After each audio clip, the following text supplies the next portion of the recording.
അങ്ങനെ നടി വിൻസി അലോഷ്യസ് രംഗത്ത് വരികയാണ്. കഴിഞ്ഞ ദിവസം വിൻസി ഒരു വീഡിയോ ഇട്ടിരുന്നത് ഒരു നടൻ തങ്ങൾ വിചാരിക്കുന്നതിനേക്കാളൊക്കെ ഉപരി നല്ല താരപരിവേഷമുള്ള ഒരു താരമൊക്കെ യഥാർത്ഥ ജീവിതത്തിൽ ഇങ്ങനെയാണോ എന്നുള്ള ചോദ്യമൊക്കെ വിൻസി അലോഷ്യസ് ഉന്നയിച്ചിരുന്നു. ആ താരം ഷൈൻ ടോം ചാക്കോയാണെന്ന് ഇന്ന് പുറത്തു വരികയാണ്. വിൻസി തന്നെ പറയുന്നുണ്ട്, ആ പേര് പുറത്തു വന്നതിന് പിന്നാലെ ആ നടനുമായി ബന്ധപ്പെട്ടുള്ള കാര്യങ്ങളൊക്കെ സംസാരിക്കുമ്പോൾ പോലും വിൻസി പറയുന്നത്, കേസുമായി മുന്നോട്ട് പോയിക്കൊണ്ട് ആ നടനിൽ വിശ്വാസം അർപ്പിച്ചുകൊണ്ട് പല നിർമ്മാതാക്കളും പല സിനിമകളും ഒക്കെ ഓണാണ്. അതുകൊണ്ട് അവരുടെ ഒന്നും സിനിമകൾ ഇല്ലാതാക്കാനൊന്നും ഞാൻ ശ്രമിക്കുന്നില്ല. അതുകൊണ്ട് ഞാൻ പരാതിയുമായി മുന്നോട്ട് പോകുന്നില്ല. പോലീസും എക്സൈസിലും ഒന്നും പരാതിയുമായി മുന്നോട്ട് പോകുന്നില്ല. സംഘടനകളിൽ ഇക്കാര്യം അറിയിച്ചിട്ടുണ്ട്. അമ്മ എന്ന സംഘടന കൃത്യമായ ആക്ഷൻ ഷൈൻ ടോം ചാക്കോയ്ക്കെതിരെ എടുക്കാനുള്ള നടപടികളിലേക്കാണ് പോകുന്നത്. പുറത്താക്കുമെന്നുള്ളതൊക്കെയാണ് വിവരങ്ങൾ. പക്ഷേ ഇതുവരെ അങ്ങനത്തെ ഒരു നടപടിയിലേക്കൊന്നും കാര്യങ്ങൾ മാറിയിട്ടില്ല. ഷൈൻ ടോം ചാക്കോ ലഹരി ഉപയോഗിച്ചുകൊണ്ട് ഇതുപോലെ തനിക്ക് നേരെ ദുരനുഭവം ക്രിയേറ്റ് ചെയ്തു, ലൈംഗിക ചുവയോടെ സംസാരിച്ചു തുടങ്ങി നിരവധി കാര്യങ്ങളാണ് വിൻസി പറയുന്നത്. ഷൈൻ ടോം ചാക്കോയും ലഹരിയും ഒന്ന് ആലോചിച്ച് നോക്കിയേ. എത്ര വർഷങ്ങളായി ഈ രണ്ട് പേരുകൾ നമ്മൾ കേൾക്കുന്നതാണ്. 2015 ജനുവരി 30-നാണ് കേരളത്തിൽ ആദ്യമായി ഒരു കൊക്കെയിൻ കേസ് രജിസ്റ്റർ ചെയ്യുന്നത്. അതിൽ 5 പ്രതികളിൽ ഒരാൾ ഷൈൻ ടോം ചാക്കോയാണ്. പിന്നാലെ കഴിഞ്ഞ മാസം തന്നെ ആ കേസിൻ്റെ വിധി വന്നപ്പോൾ ഷൈൻ കുറ്റക്കാരനല്ല എന്നുള്ള കാര്യത്തിൽ, ഷൈൻ മാത്രമല്ല ഷൈനോടൊപ്പം ഉണ്ടായിരുന്ന ആ 5 പ്രതികളും കുറ്റക്കാരല്ല എന്നുള്ളത് കോടതി വിധി വരികയും ചെയ്തിരുന്നൊരു സാഹചര്യം ഉണ്ടായിരുന്നു. പക്ഷേ ആ വിധി വന്നതിന് പിന്നാലെ പോലും പലതവണ സമൂഹ മാധ്യമങ്ങളിൽ ഉയരുന്ന പ്രധാനപ്പെട്ട ആക്ഷേപം പോലീസിൻ്റെ വീഴ്ച സംഭവിച്ചു, കൃത്യമായി മെഡിക്കൽ ആ സമയത്തും എടുത്തിരുന്നില്ല തുടങ്ങി നിരവധി കാര്യങ്ങളൊക്കെ പോലീസിന് നേരെയും ഉന്നയിക്കുന്നുണ്ടായിരുന്നു. 2018 ഒക്ടോബറിലായിരുന്നു അഡീഷണൽ സെഷൻസ് കോടതിയിൽ വിചാരണ ആരംഭിച്ചിരുന്നത്. 8 പ്രതികളായിരുന്നു മൊത്തം ആ കേസിലുണ്ടായിരുന്നത്. പക്ഷേ കഴിഞ്ഞ മാസം വന്ന ആ ഒരു വിധി പ്രകാരം ഷൈൻ ടോം ചാക്കോ നിരപരാധിയാവുകയാണ്. പിന്നാലെയാണ് ഈ ലഹരിയുമായി ബന്ധപ്പെട്ട് വീണ്ടും ഷൈൻ ടോം ചാക്കോയുടെ പേര് കേൾക്കുന്നത്.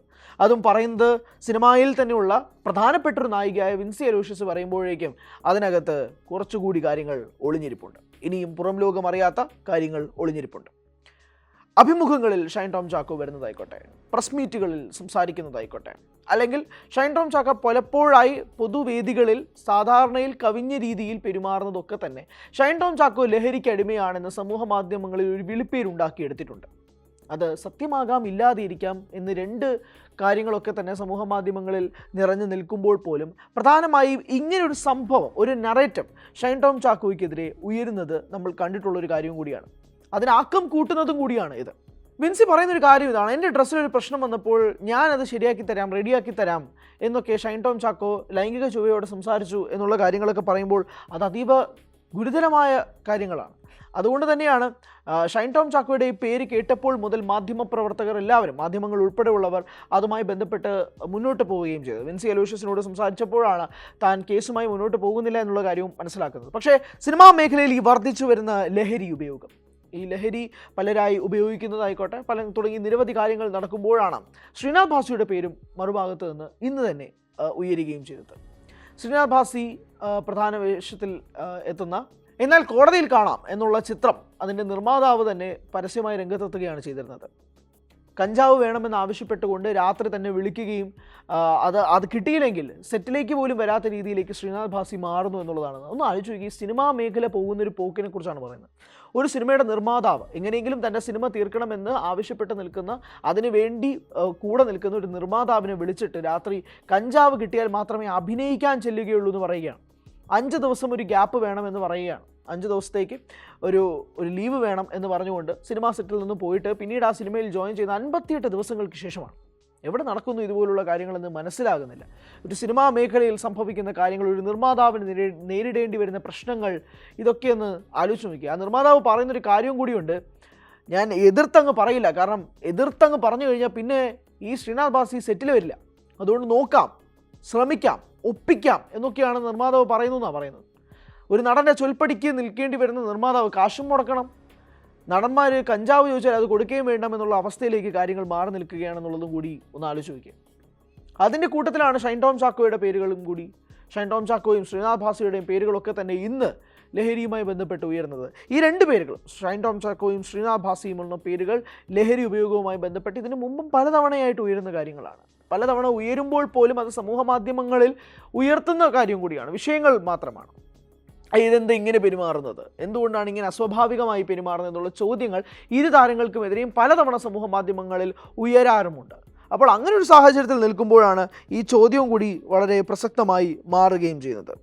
മാത്രമല്ല 2015 ആ ഒരു കൊക്കെയിൻ കേസിൽ ഷൈൻ ടോം ചാക്കോ നിരപരാധിയാണെന്ന് തെളിഞ്ഞതിന് പിന്നാലെ ഷൈൻ ടോം ചാക്കോനെ കൊടുക്കാൻ വേണ്ടി ആരെങ്കിലും ശ്രമിക്കുന്നതാണോ എന്നുള്ളൊരു നറേറ്റീവ് കൂടി ഉയരുന്നുണ്ട്. സിനിമാ മേഖലയിൽ നിന്ന് ഷൈൻ ഒരു കൊക്കെയിൻ അഡിക്റ്റ് ആണെന്നോ അല്ലെങ്കിൽ ഈ ലഹരി പോലുള്ള ലഹരിയും കഞ്ചാവും ഒക്കെ അടിമപ്പെട്ട് നിൽക്കുന്ന ആളാണ് എന്നുള്ളൊരു നറേറ്റീവ് വരുത്തി തീർക്കാൻ വേണ്ടിയിട്ട് സിനിമാ മേഖലയിൽ നിന്ന് ആരെങ്കിലും ശ്രമിക്കുന്നുണ്ടോ എന്നുള്ളൊരു വാദവും കൂടി ഉയരുന്നുമുണ്ട്.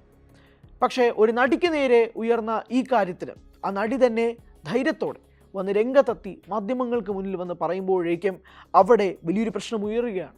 ഷൈൻ ടോം ചാക്കോ ലഹരി ഉപയോഗിച്ചുകൊണ്ട് കണ്ണിൽ തന്നെ നോക്കുമ്പോഴേക്കും അത് ലഹരി അടിച്ച് കണ്ണ് വീങ്ങിയിരിക്കുകയാണെന്നൊക്കെ പറയുന്നുണ്ട്. അപ്പോൾ അങ്ങനെ ഒരു സാഹചര്യത്തിൽ പോലും എത്തി നിൽക്കുമ്പോഴാണ് സിനിമാ മേഖലയിൽ വർദ്ധിച്ചു വരുന്ന ഈ ലഹരി ഉപയോഗത്തെക്കുറിച്ച് വീണ്ടും ചർച്ചയാകുന്നത്. ഇതെങ്ങനെ തടയിടാൻ പറ്റുമെന്നുള്ള ചോദ്യങ്ങളൊക്കെ ഉയരുമ്പോൾ പോലും സ്ത്രീകൾ സുരക്ഷിതരാണോ എന്നുള്ളൊരു ചോദ്യവും കൂടിയാണ് നിലനിൽക്കുന്നത്. ഹേമ കമ്മിറ്റി റിപ്പോർട്ടുമായി ബന്ധപ്പെട്ടുള്ള ചർച്ചകളും കാര്യങ്ങളും ഒക്കെ വരുമ്പോൾ പോലും ഇപ്പോഴും തുടരുന്നുണ്ട് അതുപോലുള്ള വസ്തുതകൾ എന്നതും കൂടി മനസ്സിലാക്കേണ്ടിയിരിക്കുന്നു. ലഹരി ഉപയോഗവുമായി ബന്ധപ്പെട്ട ലൈംഗിക ചുവയോടുള്ള സംസാരങ്ങൾ വർദ്ധിച്ചു വരികയും ചെയ്യുന്നു എന്നുള്ളത് വിൻസി അലൂഷ്യസിനെ പോലൊരു പ്രധാനപ്പെട്ട താരം വന്ന് തന്നെ രംഗത്തെത്തിപ്പെന്ന് പറയുമ്പോൾ സ്വാഭാവികമായും അങ്ങനെയധികം ലൈൻ ലൈനിൽ നിൽക്കാത്ത താരതമ്യേന റോള് കുറഞ്ഞ ആർട്ടിസ്റ്റുകളുടെ കാര്യം കൂടി ഒന്ന് ചിന്തിച്ചു പോകേണ്ടതല്ലേ? അവർക്കിതുപോലെ ചോദിക്കാനും പറയാനും ഒക്കെ ആരുണ്ടാകുമെന്നുള്ളൊരു ചോദ്യം കൂടിയില്ലേ? പ്രധാനപ്പെട്ട നായികമാർക്ക് പോലും ഇവിടെ സംരക്ഷണമുണ്ടോ എന്നുള്ളൊരു പ്രസക്തമായ ചോദ്യം നിൽക്കുകയല്ലേ? അങ്ങനെ പലവിധ ചോദ്യങ്ങളിൽ ഉയരുകയാണ് സമൂഹ മാധ്യമങ്ങൾ സിനിമാ മേഖലയ്ക്ക് നേരെ. സിനിമയ്ക്ക് ഇനി ഇതിനകത്ത് എന്താണ് നടക്കുന്നത് എന്നുള്ള ചോദ്യങ്ങൾ പല നാളുകളായി ഉയരുകയാണ്. ഹേമ കമ്മിറ്റി റിപ്പോർട്ട് വന്നതിന് പിന്നാലെ അല്ലെങ്കിൽ ഇതുപോലുള്ള ലഹരി വസ്തുക്കൾ പിടിക്കുമ്പോഴൊക്കെ തന്നെ ഇതുപോലുള്ള ചോദ്യങ്ങൾ എപ്പോഴും സിനിമാ മേഖലയ്ക്ക് നേരെ ഉയരുകയാണ്. ഇതിൽ നിന്നൊരു തടയിടാൻ എന്നാണ് സാധിക്കുക എന്നുള്ള ചോദ്യങ്ങൾ ചോദിക്കാൻ തുടങ്ങിയിട്ടും അതിന് ഉത്തരങ്ങൾ കണ്ടെത്താൻ തുടങ്ങിയിട്ടും നാളുകളേറെയായി. ഇന്നും ഉത്തരം കിട്ടാതെ ആ ചോദ്യം ബാക്കി.